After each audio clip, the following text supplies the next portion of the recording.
Okay Suresh, okay, very good. The defence could argue the arrest itself was unnecessary. చూడు, unnecessary అని argue చేయొచ్చంట, especially given his prior cooperation and the rejection of anticipatory bail. అట్లా the argument would centre on the lack of a clear reason to believe. చూడు, clear reason లేకపోతే కన్నా believe చేయడానికి in his guilt at the time of arrest. చూడండి ఎట్లుందో ఇది, challenging the arrest, we can challenge this arrest, emphasising the supreme courts directives against arbitrary detention. అది కథ. Sir please, ఈ రిపోర్టు ఎన్ని పేజీల రూపీస్? ఈ 17 పేజెస్ రిపోర్టు. అది సార్, ఇది పెద్దిరెడ్డి రామచంద్రారెడ్డి గారికి చేరాల, అర్థమవుతుందా? I don't know, find numbers తీసుకొని ఈ రిపోర్ట్ మొత్తం పంపించండి. ఈ కేసులు కూడా యాడ్ చేయండి. అది పోస్ట్లో అయితే లేట్ అవుతుంది, డైరెక్ట్ ఒకరు పోయి ఇచ్చేసారండి, లేదంటే పీడిఎఫ్లో షేర్ చేయండి, అక్కడ వాళ్ళు ప్రింట్అవుట్ తీసుకుంటారు. లేదంటే మా హైలైట్ చేసి పాయింట్స్, లేదులే లాయర్ చదువుతారులేండి, నో ప్రాబ్లం. సమ్మరీ కూడా ఇవ్వండి, సమ్మరైజ్ కూడా ఇవ్వండి. లాయర్లకు కూడా అడ్వైజ్లు ఇవ్వండి, అడ్వకేట్లకు కూడా అడ్వైజ్లు ఇవ్వండి. సార్ దీన్ని ఈ యాంగిల్లో, ఈ పాయింట్లో, ఈ సబ్ పాయింట్లో, అక్కడ ఉన్నటువంటి ఆ స్టేజ్లో, ఆ మెయిన్ పాయింట్లో, ఆ సబ్ పాయింట్లో, ఆ లైన్కి, ఆ పారాగ్రాఫ్లో ఆ లైన్కి ఇది రిలేట్ చేయండి, ఈ డాట్ని కనెక్ట్ చేయండి అని చెప్పండి. 300 కాదు 600 పేజీలు పెట్టండి సిట్ ముందర.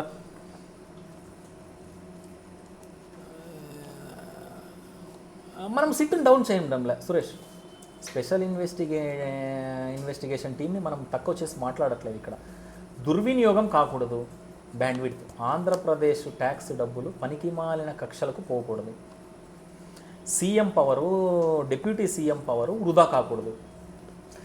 సైలెన్సర్లు పీకమంటావా పవన్ కళ్యాణ్? చెప్పేసాయి, జీవో పాస్ చేయి. నా బండికి కూడా పీకేస్తాను, నాకు అసలు పొగ అంటే పడదు, నా బండికి పీకేస్తాను. నాకు అసలు సౌండ్ అంటేనే పడదు, నా బండికి పీకేస్తాను. ఏం చేస్తాం? జీవోలు పాస్ చేయి నువ్వు. ఈ పక్క సైలెన్సర్ కోసేయమంటావు, ఆ పక్క జీవోలు పాస్ చేయవు. ఈ పక్క కల్చర్ నో ప్రాబ్లం వెల్కమ్ అంటావు, డైవర్సిటీ నో ప్రాబ్లం వెల్కమ్ అంటావు, లాంగ్వేజ్ బారియర్ లేదంటావు, ట్వీట్లు పెడతావు. జీవోలు పాస్ చేయి లోకేష్, నువ్వు జీవోలు పాస్ చేయి ఫస్ట్. ఏమిది అసలు కన్ఫ్యూజన్స్ అప్ప, చాలా కన్ఫ్యూజన్. అంటే ఇప్పుడు మనము అదేందో వదిలే, time waste. Given that MP Mithun Reddy has been remanded to judicial custody, Suresh, the immediate priority is to secure his bail. అది ఇమ్మీడియట్ ప్రయారిటీ. కాకపోతే బెయిల్ రిజెక్ట్ అయిపోయింది already. A regular bail application can be filed in the ACB కోర్టులో, anti corruption bureau కోర్టులో పెట్టచ్చు, లేదంటే supreme కోర్టులో. ఒకవేళ reject అయితే మళ్ళీ appeals can be made to high court and supreme court. చూడండి హైకోర్టు సుప్రీంకోర్టులో కూడా మళ్ళీ రిజెక్ట్ అయినా కూడా అపీల్స్ కెన్ బి మేడ్. ఇది హైలైట్ చేసుకోండి points. The arguments of bail would focus on several key points. చూడండి, ఇది లాయర్కి పంపించండి Srinivas. Please send this one to lawyer. The arguments for bail would focus on several key points అనమాట. Arguments ఇలా చేయొచ్చు. చంద్రబాబు నాయుడు గారి మీద లేవా క్రిమినల్ కేసెస్? ఉన్నాయి కదా. ఎన్ని కేసులు లేవు? బెయిల్ మీద రాలేదు చంద్రబాబు నాయుడు గారు బయట. ఇప్పుడు సీఎం సీట్లో కూర్చోలేదా? అది కథ. ఇది ఎట్లయిపోయిందంటే సురేష్, ఈ రేపొద్దున్నే ఏదన్నా అరెస్ట్ వారెంట్ వచ్చింది అంటే కాఫీ వచ్చిందా, టీ వచ్చిందా, పాలోడు వచ్చినాడా అన్నట్టు అయిపోతుంది దగ్గర నాకు చేస్తా అంటే. అయ్యో రామ. ల్యాక్ ఆఫ్ చూడండి ఏం ట్రిగ్గర్ చేస్తున్నారు చూడండి. 2029 వైఎస్ఆర్సీపీకి స్ట్రాటజీస్ని ట్రిగ్గర్ చేసినారు వాళ్ళు. మిథున్ రెడ్డి అరెస్ట్ వల్ల 6,000 రూపాయలు పెన్షన్ ఎలా ఇవ్వాలి అనేది ట్రిగ్గర్ అయింది మనకి. 175 ఎమ్మెల్యేల రిపోర్ట్లు హైకమాండ్ ముందర ఎలా పెట్టాలి, వాళ్ళని ఎలా పట్టుకోవాలి. ఇంకోటి ఏం మాట్లాడాము, ఈ 3 కేసులు ఎత్తుకొని పోయి వీళ్ళకి మనం ఎలా ఇంటర్ప్రిట్ చేయొచ్చు అని చెప్పి ఎన్ని వస్తాండాయి చూడండి. ప్లస్ రీఫార్మ్స్ 50% పెట్టండి జగనన్న, 50% ప్రయారిటీ వెల్ఫేర్కి పెట్టండి, నో ప్రాబ్లం. ఆ వెల్ఫేర్కి మీరు పెడుతున్నటువంటివి అన్నీ పెట్టేసినా కూడా రీఫార్మ్స్ని మనం ఆటో పైలట్ మోడ్లో ఎలా పెట్టచ్చు, ఎస్సీజీ పార్క్స్ని తీసుకొస్తే ఎంత పర్సెంటేజ్ ఆఫ్ మనకు కమిషన్స్ వస్తాయి దాని మీద అన్నట్టు కూడా చూడండి. ఎన్ని ఐడియాలు ఇస్తారంటే వీళ్ళు, చాలా great. Thank you Chandrababu Naidu garu, thank you Lokesh, thank you Pavan Kalyan. Okay, lack of specific role. The SIT's initial charges sheet itself noted that officials had not clearly explained MP Mithun Reddy's specific role in the alleged scheme. చూడండి lacking, అక్కడ report lacking అనమాట. దీని మీద మనము we can defend. దీని మీద ఏమి బాబు బల్ల గుద్దినట్టు ఎంపీ మిథున్ రెడ్డి గారు స్పెసిఫిక్ రోల్ ఏమో చెప్పండి. లిక్కర్ స్కాము, ఏం లిక్కర్ స్కామా? ఓకే. 3,200 కోట్ల, ఓకే. 64 కోట్లు సీజ్డా, ఓకే. ఎన్ని 268 సాక్షులా, ఓకే. ఇంకా ఏందో మర్చిపోయినాం కదప్ప. అట్లా 300 పేజీల డాక్యుమెంట్లా, ఓకే.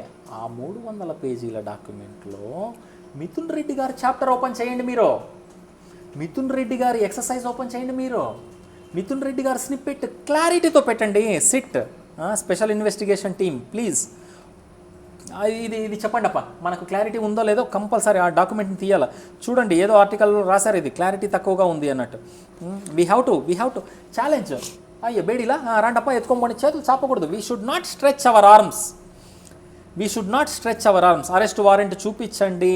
అసలు నీ ఐడి కార్డ్ ఏమి, ఎక్కడ జరిగింది స్కాము, యా ఫోటోలో యాడ ఉండవు, ఏ డైలాగ్ రికార్డ్ అయింది, అది వ్యాలిడా కాదా, ఏం రాండి, నో ప్రాబ్లం. రెడ్ కార్పెట్ మనమే వేయచ్చు కదా. This ambiguity can be leveraged to argue that the evidence against him is not strong. ఇది దొరికింది చూడు లూప్ హోల్. ఇక్కడ మనకు లూప్ హోల్ కాదు, అది కాన్స్టిట్యూషన్లో లూప్ హోల్ కాదు, ఇది బల్ల గుద్ది రాసినారు అక్కడ నీట్గా ఎంబాజ్డ్ ప్రింట్. ఇది can be leveraged to argue that the evidence against him is not స్ట్రాంగ్గా లేదని మనం ఆర్గ్యూ పవర్ఫుల్గా చేసుకోవచ్చు. No risk of flight or tampering. ఏమన్నా ట్యాంపర్ గీపర్ చేసినారా ఫ్లైట్కి? ఏమన్నా no risk of flight, ఎడుదురుకులు.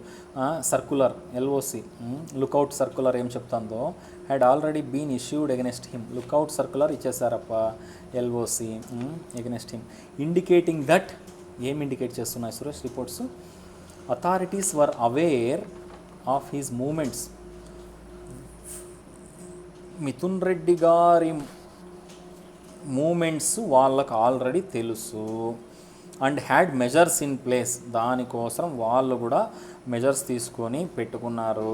Fleeing, ఎక్కడ ఫ్లైట్ ఎక్కేసి వెళ్ళిపోతాడో అని సిట్ అధికారులు చాలా ప్రొయాక్టివ్గా ఉన్నారంట. ఇంత ప్రొయాక్టివ్నెస్ ఇది 7 habits of highly successful people అని ఒక బుక్ చదివాను సురేష్ నేను.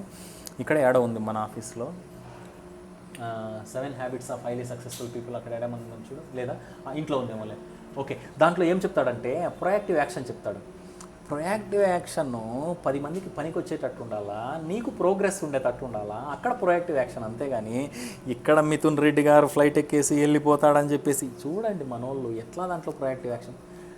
లోకేష్, ప్రొయాక్టివ్ యాక్షన్ ఎక్కడంటే నిన్న నువ్వు ట్వీట్ పెట్టినావు కదా, ఏ లాంగ్వేజ్ అన్నా ఏ భాష అన్నా మాట్లాడుకోండి, ఏ బట్టలన్నా కట్టుకోండి, ఏ ఫుడ్ అన్నా తినండి అని. Very good, very good Lokesh. I am really proud of you for that tweet in X. I am really proud of you Lokesh. Congratulations and thank you so much for tweeting that.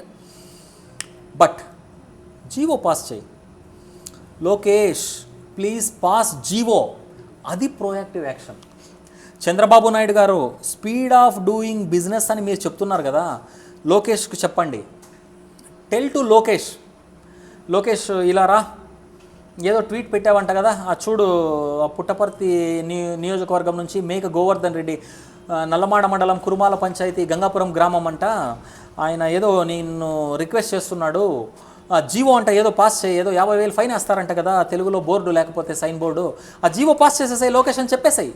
ఎప్పుడు just ఒక glass నీళ్ళు తీసుకునేటప్పుడు లేదా ఒక్కసారి మీరు ఒకే dining table మీద తింటూ ఉంటారు, జస్ట్ ఒక తండ్రి కొడుకు గానో లేదా ఒక సీఎం ఎడ్యుకేషన్ మినిస్టర్ గానో జస్ట్ ఒక్క డైలాగ్ అంతే, పాస్ సెట్. అది speed of doing business. Govardhan, are you happy అని నాకు ఒక ట్వీట్ పెట్టండి చంద్రబాబు నాయుడు గారు. నేనే శబ్బాష్ అని నేనే ట్వీట్ చేస్తాను. స్పీడ్ ఆఫ్ డూయింగ్ బిజినెస్ అని మీరు చెప్పినప్పుడు మీ డిక్షనరీలో మీకు మీనింగ్ లేనప్పుడు ఎవరో ఆనంద్ మహేంద్రని ఎక్కడి నుంచినో అదేమో 4x4 ఆల్ వీల్ డ్రైవ్ వేసుకొని వచ్చేసి ఆడ మహీంద్రా కంపెనీ ఓపెన్ చేసేస్తాము అంటే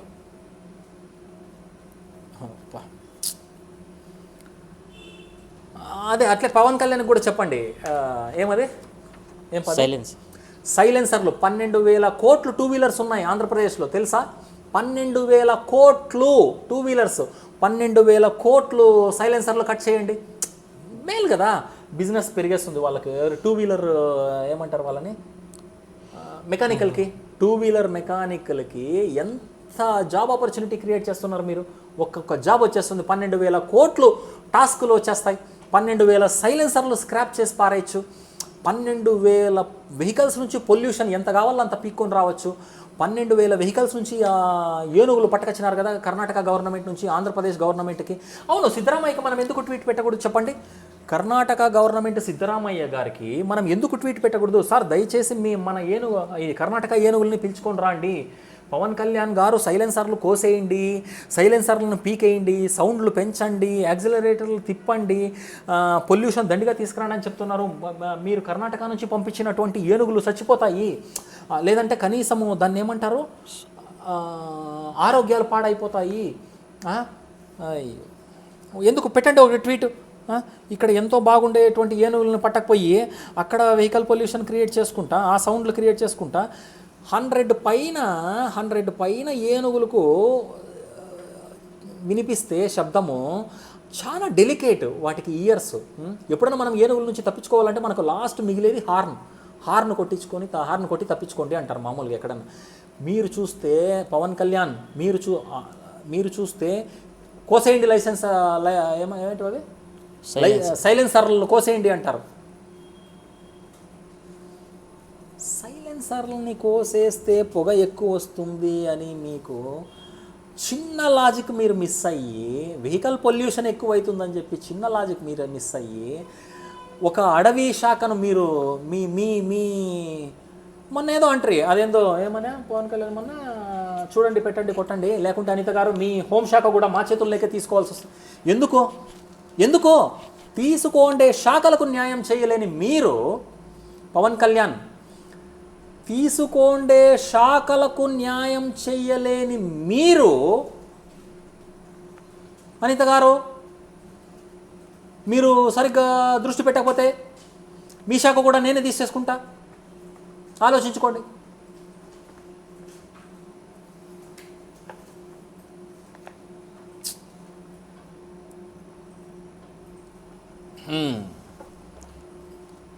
ఆ స్పీడ్ ఆఫ్ డూయింగ్ బిజినెస్ అంటున్నాడు చంద్రబాబు నాయుడు గారు. మీరు కూడా speed of doing business meaning ఏదో తెలుసుకొని తొందరగా సైలెన్సర్లు కోసేదానికి ఒక జీవో పాస్ చేసేసేయండి. ఆ ట్రాఫిక్ పోలీసు వాళ్ళకి చెప్పండి, ఆంధ్రప్రదేశ్లో 12,000 కోట్లు బండ్లకి సైలెన్సర్లు కోసేసి పొగ ఎక్కువ వచ్చేసి సౌండ్ ఎక్కువ వస్తాన్నా కూడా దయచేసి ఇట్లా నేను డిప్యూటీ సీఎంగా ఈ జీవోని పాస్ చేసేసినాను, మీరేం పట్టించుకోదండి, ఒక 5 ఏళ్ళు వదిలేసేయండి దీన్ని పంచాయతీ అక్కడ అని చెప్పండి. ఒక జీవో పాస్ చేయండి. స్పీడ్ ఆఫ్ డూయింగ్ బిజినెస్ అంటే మేము కూడా నేర్చుకుంటాం, తప్పులేదు కదా సురేష్? Yes sir. అదే నేను చెప్తాండేది. చెప్పేవాళ్ళు చెప్తా అంటారు, మీరు ఏ పార్టీలో ఉన్నా కూడా మీ సొంత పార్టీ నాయకులు చెప్పినా కూడా వాళ్ళ మెదడు ఎలా పనిచేస్తుంది, వాళ్ళు చెప్తాండేది కరెక్టా, న్యాయమేనా కాదా, మీరు ఇంట్లోకి పోయి సైలెన్సర్లు కోస్తే మీ నాన్న ఏమంటాడు, ఒరే దగ్గలేక దగ్గిపోతానన్న, నా వయసు 70 ఏజ్, ఏందిరా వద్దురా ఈ సౌండ్, మీ తాత మీ అవ్వ పక్కింటోళ్ళు, దేవుడా. Further more with 300 page charge sheet already filed అంట, 300 పేజీల ఛార్జ్ షీట్ ఫైల్ ఏమో చేసినారు. నన్ను సిట్లేకి 3,000 పేపర్లు తీసుకొస్తాను నేను, నువ్వు ఊరికే కాకి గద్దా అని చెప్పు, నేను ఎందుకు పెట్టను దాని మీద కేసులు. ఫైల్డ్ అండ్ 62 కోట్లు సీజ్డ్, 62 కోట్లు సీజ్ చేసి పారేసినారు. సూపర్, అట్లా కథ. The bulk of the evidence is presumably అయ్యో Ramachandra in the state's possession. అట్లా mitigating concerns, evidence tampering or influencing witnesses. చూడండి, ఆడ పెట్టిండే సాక్షుల్ని ఇన్ఫ్లుయెన్స్ చేసినారు అని వస్తాను. కొన్ని వార్తలు ఏం రాసినారంటే, ఈ సిట్ అధికారులు సాక్షుల్ని ఇన్ఫ్లుయెన్స్ చేసేసి ఎవిడెన్స్ని కూడా ట్యాంపర్ చేసి పారేసి ఛార్జ్ షీట్లు 300 పేజీలు రెడీ చేసి పారేసినారు అన్నట్టు వినపడుతున్నాయి. అట్లా సో అలాంటప్పుడు ఇది కేవలం పొలిటికల్ వెండెట్టా అని ఎందుకు చెప్పకూడదు? మనం ఎందుకు చెప్పకూడదు చెప్పండి? పొలిటికల్ మోటివేషన్ ఎంతప్ప టైము? ఓకే సురేష్ ఆఫ్ చేయిపా, కొంచెం బ్రేక్ తీసుకొని మళ్ళీ కొడదాము ప్లీజ్. పొలిటికల్ మోటివేషన్ స్టార్ట్ చేద్దాం.